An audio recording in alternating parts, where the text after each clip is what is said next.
Dan rupa-rupanya ada satu rumah dekat kawasan puncak bukit. Dia menurunkan baldi dia tu sampailah ke sungai untuk nak ambil air dan seterusnya dia tarik balik naik ke atas. Diorang ni tak ada sistem perpaipan yang canggih macam kita lah. Saya, Amirul, Aiman dengan Adilah, kami pun berbincang lah what's next. Dan masa tu saya beritahu lah dengan Amirul, hospital yang kawan saya nama dia Dr. Fatimah buat intern dekat situ, disebabkan kami memang kena buat medical check up lah sebelum. Okay, Assalamualaikum. Saya Ahmad Isa. Welcome back to my channel.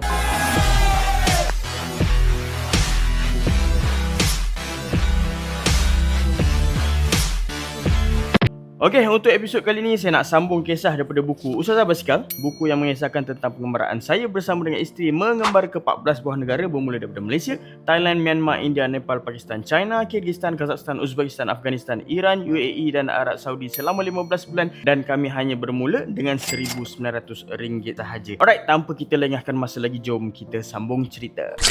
Alright, pada episod yang lepas saya kongsikan pengalaman kami memasuki Afghanistan daripada Uzbekistan, dari bermula tempat yang pertama iaitu Mazar-i Sharif sehinggalah kami merancang untuk nak masuk ke Kabul. So lebih kurang dalam seminggu kami duduk dekat Mazar-i Sharif dan selepas tu kami say goodbye lah dengan keluarga Sir Farid ni untuk kami bertolak ke Kabul, insyaAllah. Untuk episod kali ni saya nak cerita pengalaman kami pertama kali di Kabul. Dan sebelum kami pergi ke Kabul, ayah saya dia bertanyalah sama ada kami di Afghanistan ni masuk ke Kabul ke tak. Dan saya cakap yes, saya akan masuk ke Kabul. Dan rupa-rupanya ayah saya dia ada kenalan seorang warga Afghanistan dan duduk dekat Kabul lah. So masa tu ayah saya dia bagi nombor telefon kawan dia yang bernama Ilham kepada saya, dan saya pun beritahu kepada ayah saya insyaAllah saya akan kontak dengan Ilham ni sebelum kami sampai ke Kabul lah. Waktu tu kami merancang untuk pergi ke Kabul menaiki bas, dan kami tak bawa sekali dengan basikal sebab kami merancang untuk tak kayuh dekat Afghanistan disebabkan orang tempatan kata agak bahaya untuk kayuh dekat sekitar Afghanistan ni. Saya dengan Amirul merancang untuk hantar basikal kami pergi ke border Herat berdekatan dengan border Iran, sebab selepas ni kami akan ke Kabul dan kemungkinan kami akan naik bas terus sampai ke Herat dan ambil basikal kat Herat tu dan terus masuk ke Iran lah. Sebelum kami pergi ke Kabul, kami packing kami punya basikal dengan barang-barang dan menggunakan khidmat transport untuk hantar basikal saya dan Adilah sampai ke Herat dulu sebelum kami pergi ke Kabul. Dan selepas dah selesai semua, barulah kami berangkat pergi ke Kabul dengan menaiki bas lah. Dan pada waktu tu kami bertolak dalam pukul 9 pagi dan kami sampai ke Kabul lebih kurang dalam 2 jam macam tu lah. Dalam perjalanan kami daripada Mazar-i Sharif sampai ke Kabul tu kami berhenti dekat satu RNR lah. Dan masa tu saya nak pergi ke tandas, dan dalam perjalanan nak pergi ke tandas tu saya nampak ada baldi terbang tau. Dan rupa-rupanya ada satu rumah dekat kawasan puncak bukit. Dia menurunkan baldi dia tu sampailah ke sungai untuk nak ambil air dan seterusnya dia tarik balik naik ke atas. Diorang ni tak ada sistem perpaipan yang canggih macam kita lah. Dia terpaksa menggunakan idea yang berbeza lah. Bagi saya dia genius lah. Macam mana kalau tak dia nak kena turun ambil air satu baldi bawa naik atas ke rumah atas kan. Tapi dia menggunakan tali untuk baldi tu turun sampai ke sungai dan dia cedok dan dia tarik balik naik sampai ke rumah dia lah. Satu pengalaman yang bagi kami agak rare lah sebab kat Malaysia benda tu tak ada kan, sebab kita dah ada sistem perpaipan yang sangat bersistem kan. Lepas tu saya pergi ke tandas, terusnya kami pun teruskanlah perjalanan sehinggalah ke Kabul. Kami sampai ke Kabul pada waktu tu jam 12 tengah hari dan alhamdulillah tak ada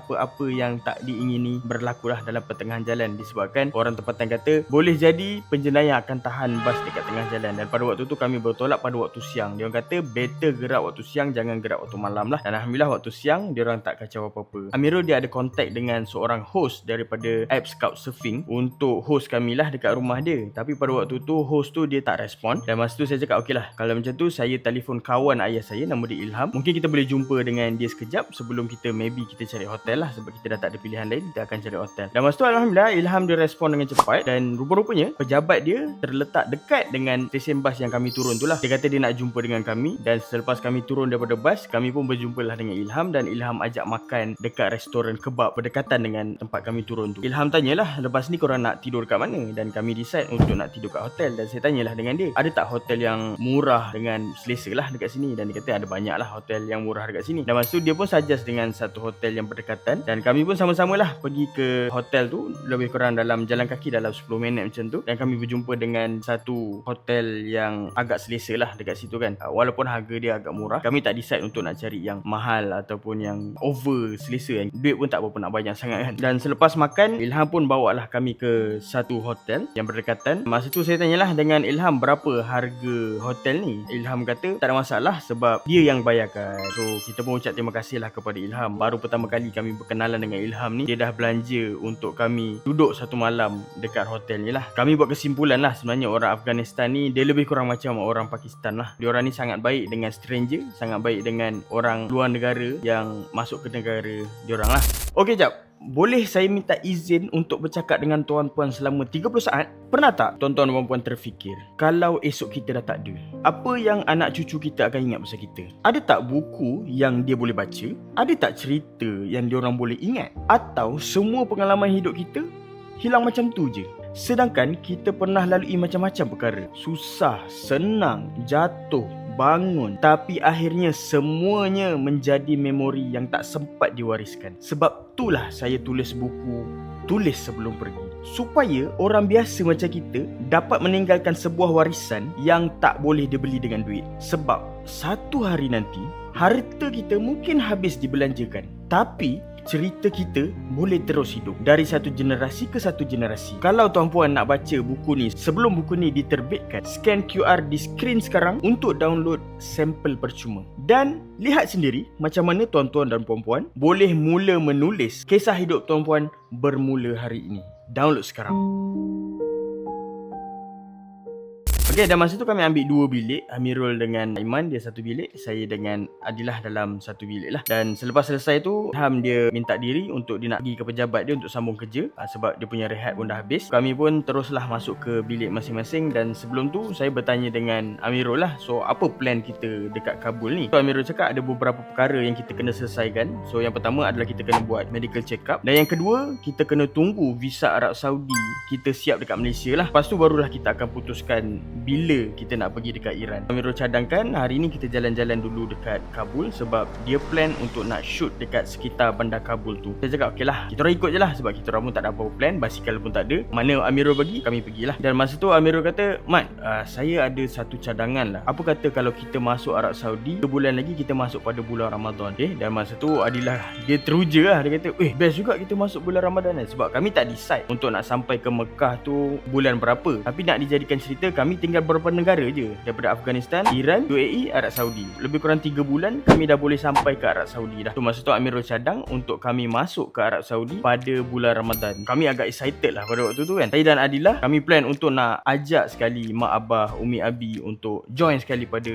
bulan Ramadan tu lah. Adilah dia terus telefon. Masa tu dalam pukul 12, jarak 5 jam lah daripada Afghanistan dengan Malaysia kan. Kat Malaysia dalam pukul 5 macam tu. Kami telefon lah rumah. Adilah telefon mak abah, saya pun telefon umi dengan abi lah. Dan kami beritahulah yang insyaAllah kami akan masuk ke Arab Saudi pada bulan Ramadan. Dan masa tu Umi Abi pun kata, Umi Abi nak join lah bulan Ramadan, nanti kita jumpa dekat Mekah lah. Bagi saya itu adalah satu susunan Allah yang sangat cantik, dan saya sangat gembira lah bila Umi Abi kata dia nak join bulan Ramadan nanti dekat sana. Dan kami buat calculation, insyaAllah kami akan sampai ke Mekah pada 10 malam terakhir. Masya Allah, tabarakallah. Adilah pun sama, dia beritahu mak abah, dan mak abah pun kata nak ikut juga untuk datang pada bulan Ramadan dekat Mekah. So akan jadi meriah lah nanti insyaAllah. Saya anggap ini adalah satu hadiah yang paling istimewa lah yang Allah susun untuk kami, which is kami merancang, tapi Allah juga ada perancangan untuk kami. Mungkin Allah merancang untuk kami sampai pada bulan Ramadan, dan kami plan sebenarnya untuk nak masuk pada musim haji, tapi agak impossible disebabkan visa haji susah nak dapat. Allah hadiahkan kami masuk pada musim Ramadan pun kami dah betul-betul bersyukur, disebabkan Nabi cakap kalau kita buat umrah pada bulan Ramadan kita dapat pahala sama macam pahala buat haji. So itu adalah satu ganjaran yang sangat besar. Ada beberapa ganjaran yang sebenarnya Allah susun sangat cantik. Salah satu dia adalah kalau kita beribadah dekat Mekah, ganjaran kita adalah 100,000 kali ganda pahala. Dan yang kedua adalah ganjaran pahala dia sama macam ganjaran haji. Bayangkan ganjaran haji,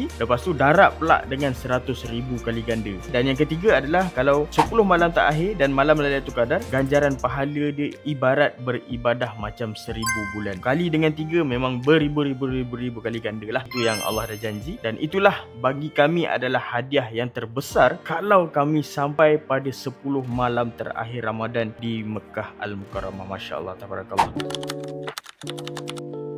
Okey, dan pada keesokan harinya selepas kami bersarapan, kami keluar hotel dengan berjalan kaki lah sebab kami tak ada basikal. Amirul dengan Aiman pun tak decide untuk nak naik teksi. Kami berjalan kaki dekat sekeliling Kabul tu. Dan pada waktu tu kebetulan salji turun, dan masa tu teruja lah sebab kami pun jarang jumpa salji kan. Last kali kami jumpa salji dekat Uzbekistan, negara sebelum ni, jarang turun salji. Tapi salji atas jalan tu banyak lah. Dekat sana sini memang salji dah tebal, kecuali dekat atas jalan raya. So maksudnya dekat tepi-tepi jalan pun penuh dengan salji. Dan masa tu kami nampak ada ramai kanak-kanak yang minta sedekah. Dia tak sama macam dekat Mazar-i Sharif. Mazar-i Sharif tak banyak kanak-kanak minta sedekah, tapi kat Kabul ni ramai. Bukan kanak-kanak je, ada perempuan, ada orang tua juga. Diorang ni sanggup duduk dekat bawah salji dia semata-mata nak minta simpati daripada orang yang lalu lalang. Saya nampak ada pakcik-pakcik yang baya atuk saya pun minta sedekah jugalah. Saya rasa sayulah pada waktu tu sebab tak dapat nak bantu banyak disebabkan kami pun duit sangat terbatas. Hanya ada duit kecil-kecil je lah yang kami boleh hulu pada diorang, dan kami takut nak bagi secara terbuka.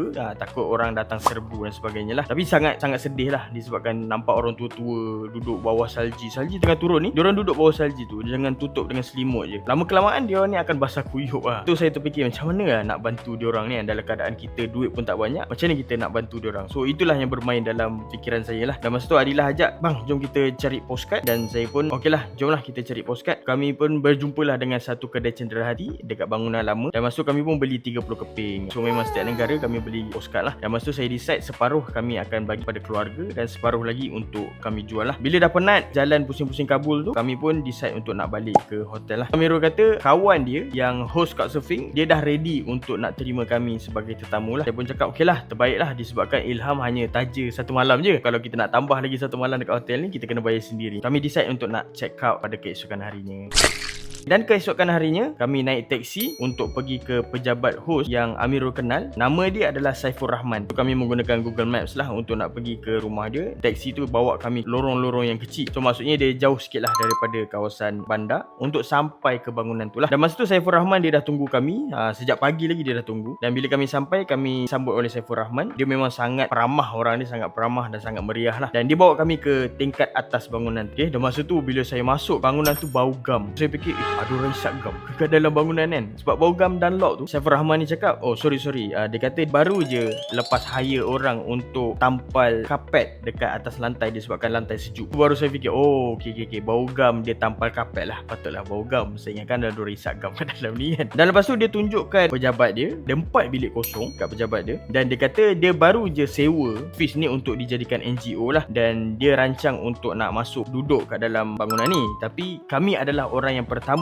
yang merasmikan untuk duduk dekat bangunan. Dan dia kata ada elektrik, ada air, cuma tak ada heater sebab waktu tu kan musim salji. Dan dia kata lepas ni dia akan bawa portable punya heater lah. Dia bukan menggunakan elektrik yang terpasang dekat dinding, tapi dia adalah portable yang boleh bawa ke mana-mana je lah. Dan masa tu saya cakap tempat ni ada lebih daripada apa yang kami jangka lah sebenarnya. So kami ucapkan terima kasih lah kepada Saiful Rahman. Dan Saiful Rahman pun dia minta diri dan dia kata kalau ada apa-apa masalah just call dia je lah. Thank you very much lah kepada Saiful Rahman. Kita doakan Tuan Saiful Rahman ni dilimpahkan rezeki, diberikan kesihatan yang baik. Kami doakan yang terbaik untuk Saiful Rahman, alhamdulillah. Saya, Amirul, Aiman dengan Adilah, kami pun berbincang lah what's next. Dan masa tu saya beritahu lah dengan Amirul, hospital yang kawan saya nama dia Dr. Fatimah buat intern dekat situ disebabkan kami memang kena buat medical check up lah sebelum pergi ke Mekah untuk keluarkan visa Arab Saudi di Malaysia. Takkanlah kami nak balik Malaysia untuk nak buat medical check up kan. Kami plan untuk buat medical check up dekat Kabul tu lah. Saya ajaklah diorang ni semua untuk pergi ke hospital untuk survey berapakah harga medical check up dekat situ lah. Dan Dr. Fatimah dia kata bila dah sampai nanti jumpalah dengan Dr. Bahar. Kami pun naiklah teksi sampai ke hospital yang bernama Blossom Healthcare Center. Kami pun beritahulah dengan kaunter untuk jumpa Dr. Bahar. Dan rupa-rupanya Dr. Bahar ni memang dah menunggu kami lah. Kami pun beritahulah dengan Dr. Bahar ni kami perlukan buat medical check up untuk keluarkan visa Arab Saudi di Malaysia. Kami pun ceritalah latar belakang kami kayuh basikal daripada Malaysia sampai ke Afghanistan. So Dr. Bahar ni dia sangat teruja lah. lah. Dia kata dia cubalah untuk nak bantu kami kan. Kalau harga dia mahal, dia cubalah untuk bagi diskaun atas nama dia dan sebagainya lah. Dr. Bahar ni cerita untuk nak dapatkan visa tu ada beberapa medical check up yang kena buat lah. Yang pertama adalah medical examination, iaitu cek mata, telinga dengan x-ray dada. Tu yang pertama. Yang kedua, kena buat systematic examination. Okay, ini adalah kami dapat daripada checklist daripada Arab Saudi untuk keluarkan visa. Okay, yang kedua kena buat systemic examination, iaitu cek bacaan darah, jantung, kulit dan sebagainya. Dan yang ketiga adalah venereal disease, kena buat lab lah. Yang ni yang ketiga. Dan yang keempat adalah laboratory investigation, iaitu cek air kencing, najis, darah, pregnancy dan serologi. Saya minta lah Dr. Bahar untuk buat quotation untuk buat 4 jenis medical check up ni. Okay, dan kami tunggulah dekat tingkat bawah. Dr. Bahar suruh kami tunggu dekat bawah, dan sementara menunggu tu kami pun sempatlah solat dekat hospital tu bersama dengan staff-staff dekat situ. Dan bila habis solat je, nama kami dipanggil untuk jumpa dengan Dr. Bahar. So Ismat tanya, berapa lama kami nak stay dekat Kabul ni? Kami tak sure lagi berapa lama. Maybe seminggu, maybe 2 minggu macam tu. Dan pada keesokan harinya, muka kita orang memang terpampang dekat Tolo News. Diorang ni bawa pergi ke Tolo News. Itu adalah media utama dekat Afghanistan lah.